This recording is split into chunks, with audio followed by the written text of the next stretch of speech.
One news here. We've defeated Fulham by a goal to nil at Craven Cottage. I'm here with Saul, also known as Yidami 1882. How you doing? Yeah, not bad, mate. You?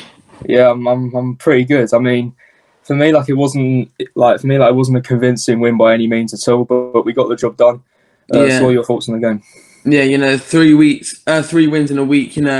5 points off top four with a game in hand. It's looking much better than it was a couple weeks ago. 3 wins on a bounce, albeit against not the best teams, but Fulham away. It's not easy. They've beaten some good teams, and it was a win we had to fight for. I felt it was one of those games where I think a couple of weeks ago they would have scored. Yes, they scored the VAR handball goal, but Mm, I feel like if this game was played a couple of weeks ago, they would have got that equaliser. But mm. we did well to hold on. We didn't let them score. Well, they did score. We got lucky with that, but after that we kind of just held off and got the 3 points. And at the end of the day, it wasn't pretty. Wasn't the we didn't look the best, but we got the 3 points, and it's looking closer to Champions League football, I guess. Yeah, for me, it's the first time we've parked the bus against a lower, I'd say, quality side, such as Wolves, like your Fulhams, Yeah, etc. I think it's the first time we've parked the bus against a team who are lower quality and gotten away with it. Obviously, Wolves equalised with 3 minutes to go. Because for me, it was identical to the Wolves game. It was a game of two halves. First half, we were the better side. For our first 10 minutes, we were quite slow. But as yeah, soon as we got the goal, we looked very, very good. It could have been 3 or 4 nil. Kane was pretty wasteful last night, in my opinion. yeah. I think we didn't take our chances, and in the second half, we didn't come out with any intent to go for a second goal. Nah, I agree with you. We started the game off slow. I think we were surprised how Fulham had to attack us, but at the end of the day, they're fighting for survival. We know it wasn't going to be easy, but Mm, credit to Fulham. I'm a big fan of Fulham. Scott Parker. I mm, want them to stay up out of those teams down there. I'd rather like Brighton or Newcastle go down, but they're not an easy team to face, and for us to go there, Craven mm, Cottage away, no fans. It's not going to be easy. mm, So we got the early-ish goal, the first half goal, mm, Daddy Ali, well, own goal, whatever. But no, I agree. Kane could have easily finished it off, maybe a bit slow, same with Sonny. mm. But all round, I think it was an alright performance. I think Davison Sanchez, he's been having a lot of hate recently, but I think last few games he's been solid. He had a good defensive block, like the 80th minute or something, and he had a good defensive block. And we it was games like those that are gonna come down to if we get Champions League football or not. Yeah, before we get on to Sanchez, me and Josh were discussing in the preview, saying like Fulham are one of those sides who don't deserve to be where they are at the moment. In my opinion, they have the quality of a mid-table side. In my opinion, looking at the results they've been getting against bigger sides. For example, they drew 1-0 to us in the reverse fixture. Yeah, They beat Leicester, I think, earlier on in yeah, the season. Drew yeah. They 0-0 drew at to Liverpool. Palace. Drew to Liverpool. Beat Everton 2-0 at Goodison Park. And Everton have been very solid this season. So Fulham are one of those sides who don't deserve to be where they are. People are saying, "Oh yeah, it's just Fulham because they're 18th." I was pretty nervous before the game because Craven Cottage is not an easy place to come to, and we know that in recent years with faced Fulham. They're obviously because of things even under Poch when we played attacking football, we had to score in the 94th minute to win the game. Yeah, I So was we know. there. I was there. That was a class away day, but still, Fulham, not an easy team. They're a team that they had more shots than us in the last few games. They've had more shots than the opposition, and I kind of Mm, feel bad for Fulham. They're a good team. It just think their attack isn't there. They're getting the shots, but they're not getting the goals. But we don't really care about Fulham right now. We care about Spurs. 3 wins in a week. We got Palace coming up away. No, home. Yeah, Palace home. Sunday night, and then it's the Europa League again. So we could have five wins coming up, and those two games are winnable. Let's be real. Palace are a weird team. They're not good, but they're not bad. They're a bang average mid-table team. mm. So it depends what Palace face us. But I think at the lane, especially, I think we should we should use this momentum and get another 3 points on the road. Yeah. Yes, and it was going back to Davison Sanchez, like you were saying. In my opinion, you can see the difference of him when he's next to Alderweireld compared to when he's next to Dyer.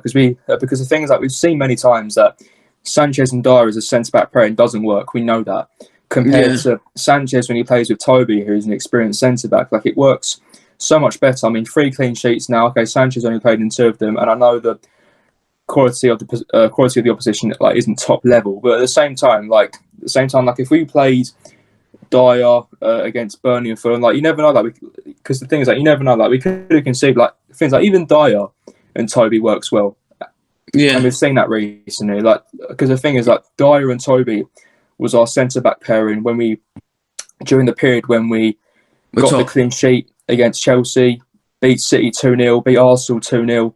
Dyer and Toby was our centre back pairing, so it shows that Toby really needs to be one of our centre backs, like for every single Premier League game. Do you think? Yeah, I mean, it clearly shows Toby is our strongest player, just who plays alongside him. We know Rodon's got quality, but I think Davinson Sanchez, he's been playing well and he deserves his place, to be honest with you.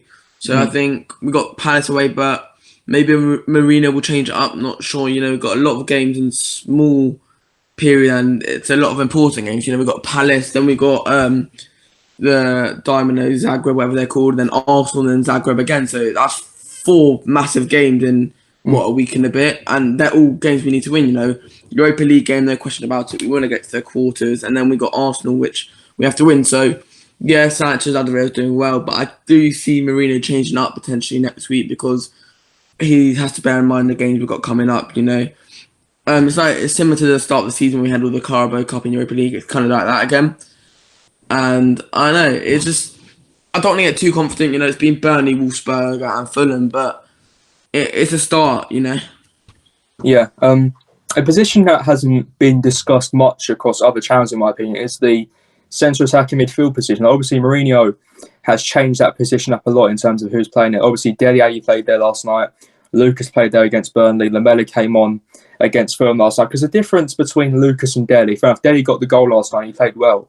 But in my opinion, I'd rather have someone who's less creative but releases the ball a lot quicker. Because the thing is, we've seen that the last 3-4 years. Like we look so good with pace going forward, and we've seen this like many times over the last few years.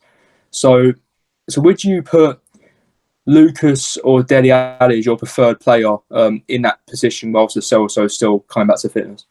Yeah, it's a good question. In my opinion, Lucas against Burnley, he played well, so I don't think he deserved to get dropped. I felt like he should have continued with his place against Fulham.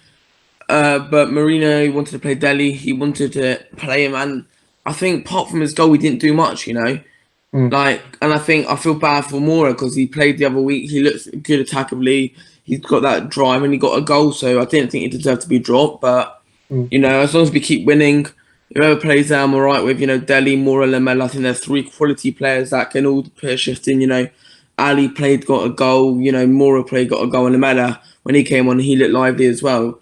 But a position, in my opinion, which is a bit has confused me recently, is the right back position, We see constant change of Aurier, Tanganga, and Doherty. I don't know if Aurier was injured last night. I don't know why he wasn't there. Maybe rested.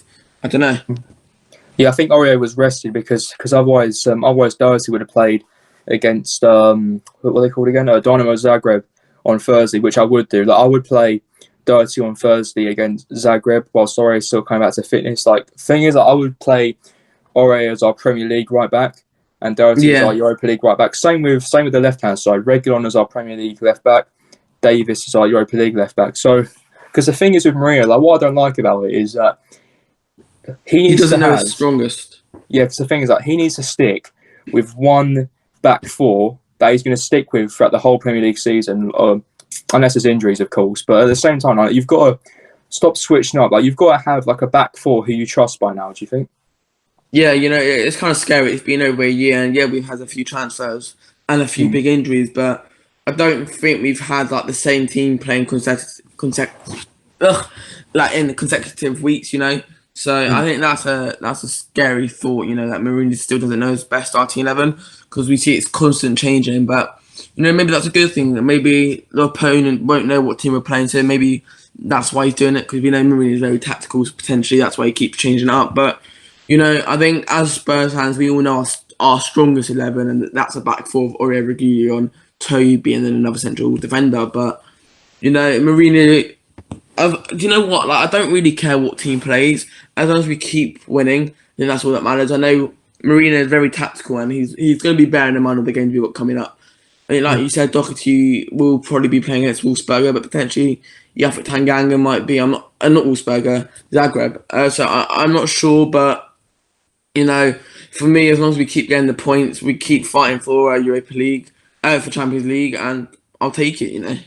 Yeah, and final question. This is like, to be honest, like, I think this could be a difficult one to decide. But who was your man of the match last night? Man of the match last night. I think someone that didn't get as much credit as deserves. Hugo played very well, in my opinion. Some great saves he pulled off. I think Sanchez played well. Bale's alright. But yeah, I think I'll give it to Hugo, to be honest. Yeah. He made some vital saves that kept us in there, and I'll take it. And also, clean sheet, 3 in a row. Give it to him. Yeah. All right, people, this has been the Hotspur News. Fulham 0, Tottenham Hotspur 1. Thanks, Yadami 1882 for coming on, as always. Cheers, mate. Thank you guys for watching, and we'll see you next time.